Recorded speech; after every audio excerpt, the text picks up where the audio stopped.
Oi, gente, tudo bem? Sejam todos muito bem-vindos à nossa aula de língua portuguesa, a nossa segunda aula. Olhem só, gente, hoje nós iremos estudar a partir do livro da nossa disciplina, tá? Esse aqui é o nosso livro de língua portuguesa do nono ano.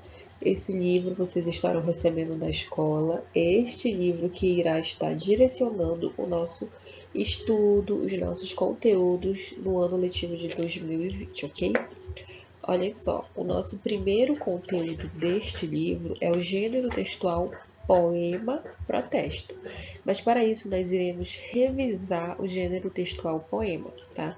Para os alunos do nono ano, nós já tivemos o nosso primeiro contato, nosso primeiro momento, e eu deixei para vocês um pequeno poema de Vinícius de Moraes, tá? Lembre, no nono ano B nós não tivemos essa oportunidade, mas os alunos do nono ano B copiem o poema e no caderno de vocês, que ele vai estar passando aqui pelo slide, tá?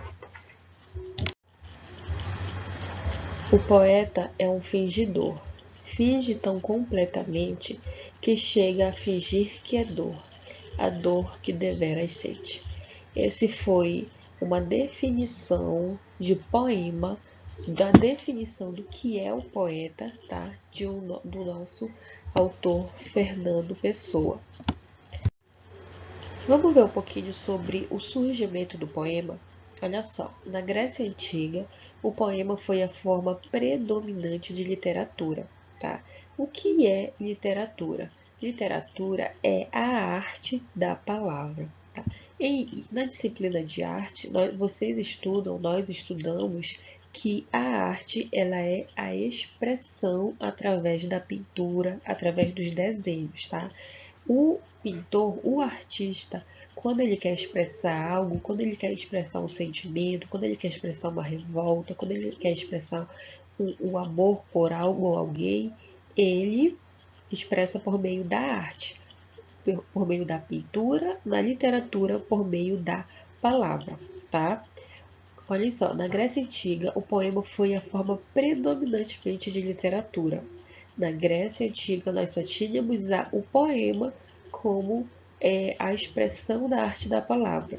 Os três gêneros, lírico, épico e dramático, eram escritos em forma de poesia. A narrativa, entretanto, foi tomando importância, ficando a poesia mais reconhecida como gênero lírico. Gente, o que é o poema? O que é a poesia? O poema, como já dito, ele é utilizado desde lá da Grécia Antiga, muito tempo.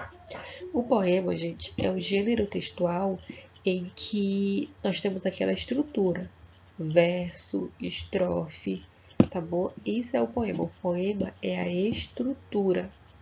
É a estrutura em que eu tenho verso, onde eu tenho estrofe, onde muitas vezes eu tenho rimas, tá? O que é a poesia?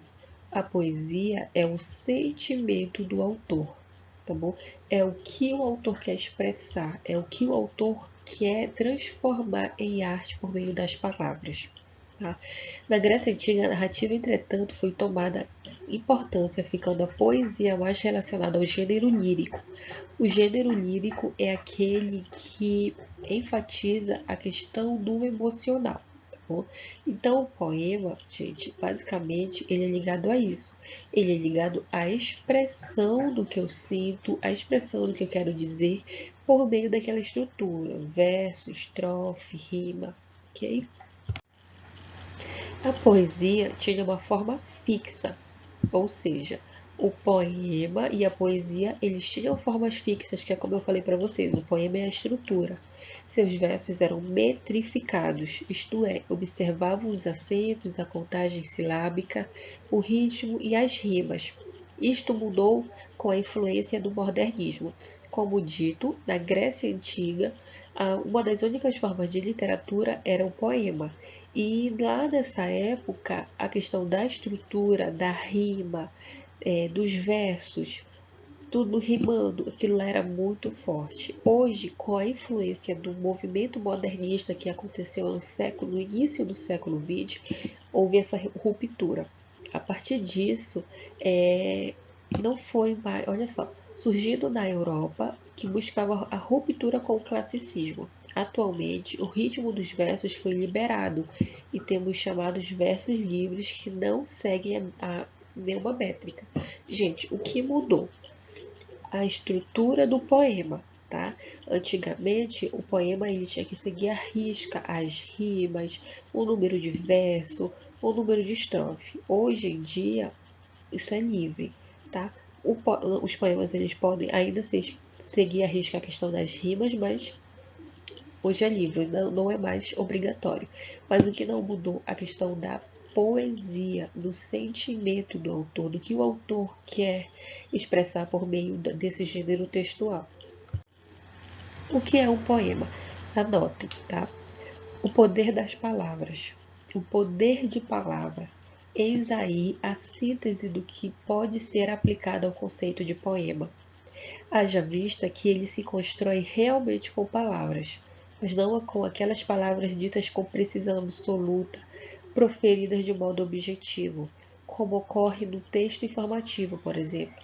Elas, ao contrário desse aspecto, fazem com que nos sintamos elevados, envolvidos na magia do fazer literário, que nos sintamos à vontade para dar a elas o sentido que lhes couber, e até aqueles que não lhes couber também.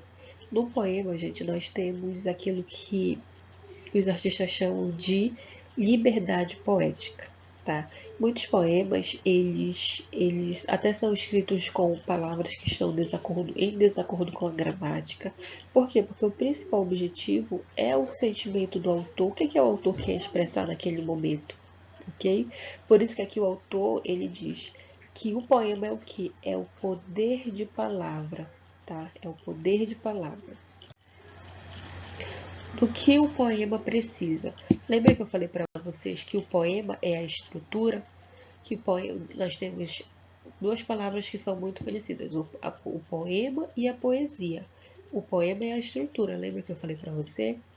Olha só, o poema ele precisa ter o verso, que é cada linha, ele precisa ter as estrofes, tá bom? Verso, cada linha do poema. Estrofe, o conjunto de versos, ok? Essa é a estrutura de um tipo de poema. Nós também temos o soneto, que são dois quartetos e dois tercetos. Ou seja, são duas estrofes com quatro versos e duas estrofes com apenas 3 versos. Isso é o soneto, que é um tipo de estrutura de poema. Olha só, poesia é um texto literário em prosa ou em verso, que se caracteriza pela linguagem sugestiva, conotativa, metafórica, figurada, criativa e inusitada, a chamada função poética.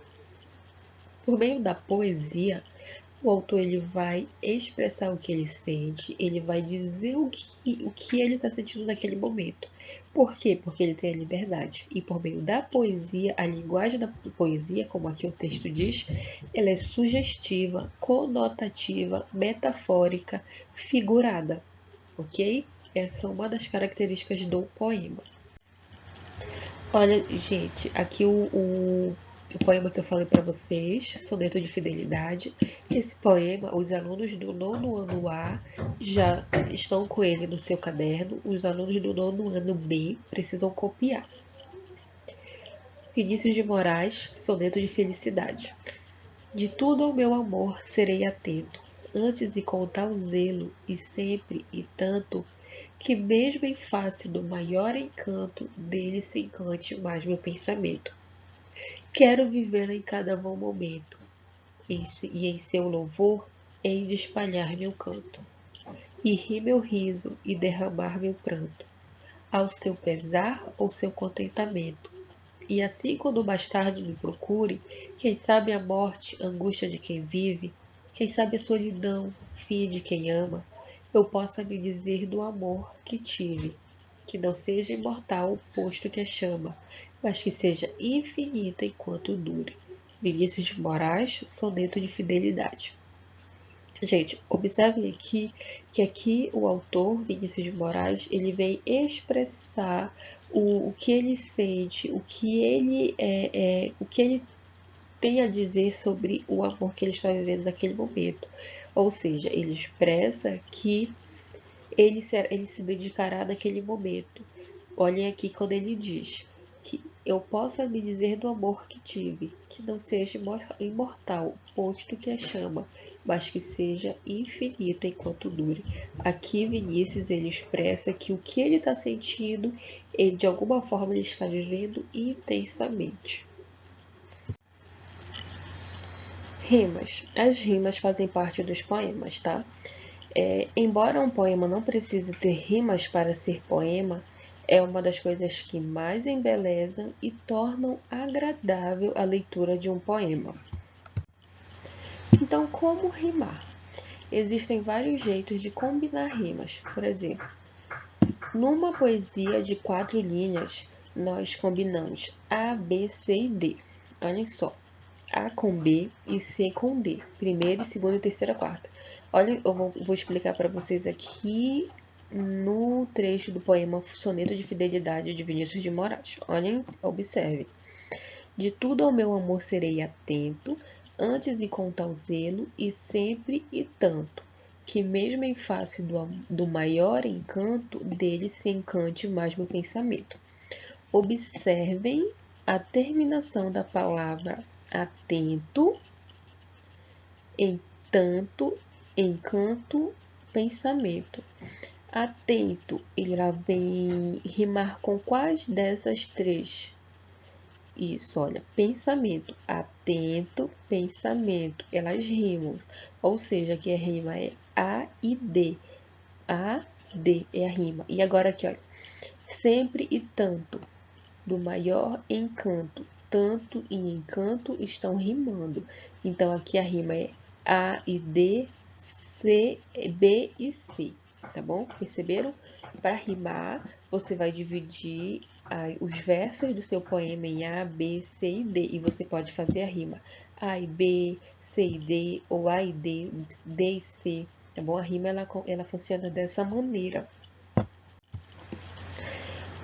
Voltando aqui para o nosso livro, o nosso primeiro tema, do nosso primeiro capítulo, aqui no nosso livro do 9º ano, é o poema protesto, tá? Que é um subgênero do gênero poema. Nós fizemos uma revisãozinha rápida e básica sobre o gênero textual poema, que eu tenho certeza que vocês já viram nos anos anteriores, no 7º e principalmente no 6º ano. Tenho certeza que vocês já viram sobre esse gênero. E nós fizemos uma revisãozinha básica. Agora nós iremos adentrar no poema protesto, que é o nosso objetivo do primeiro capítulo. Poema protesto, a voz em ação. O poema protesto é uma das formas do gênero textual poema. Nele, o eu lírico, ou seja, a voz do texto, a voz do poema, declara sua firme discordância e crítica em relação a algo, uma decisão política, um problema social, uma injustiça, entre outras coisas. Gente, nós vimos que no poema nós temos a poesia, que é aquele sentimento em que o autor expressa o que ele está sentindo, o que ele está vivendo, o que ele quer mostrar para a sociedade. No poema protesto, ele vai acontecer da mesma forma, só que vai haver um protesto na linguagem. O tema é protesto. No tema, o eu lírico, ele quer expressar uma certa discordância, algo que ele quer criticar em relação à política, a problemas sociais, à injustiça, à fome, a racismo, entendeu? O autor, o eu lírico, ele vai expressar isso por meio de poema. A poesia de protesto existe há bastante tempo, desde quando a chama do inconformismo foi acesa na alma humana. William Shakespeare é um exemplo de poeta que dedicou suas obras ao questionamento do status quo em tempo histórico, ou seja, em seu tempo, tá bom? O poema, ele é um gênero textual que ele também dá esse espaço em que o eu lírico, em que o autor, ele pode expressar. Lembra que eu falei para vocês que a literatura é a arte da palavra? Pois é, por meio dessa arte, você pode expressar o que você está discordando ou critica naquele momento, tá bom? Como os demais poemas, o poema protesto também se caracteriza pelo trabalho consciente com a linguagem, observado na escolha e na organização especial das palavras. Os poetas dedicam-se à construção dos versos, trabalhando a musicalidade do texto e a construção das imagens, ou seja, o tema ele é protesto, o tema é crítica, o tema é revolta, mas eles seguem aquela estrutura do poema, os versos, os estrofes, as rimas muitas das vezes, ok? Então, gente, essa foi a nossa aula. Eu vou mandar o PDF com atividade, com o texto, com o poema do nosso livro para vocês resolverem, ok? Um beijo, um abraço e até a próxima aula.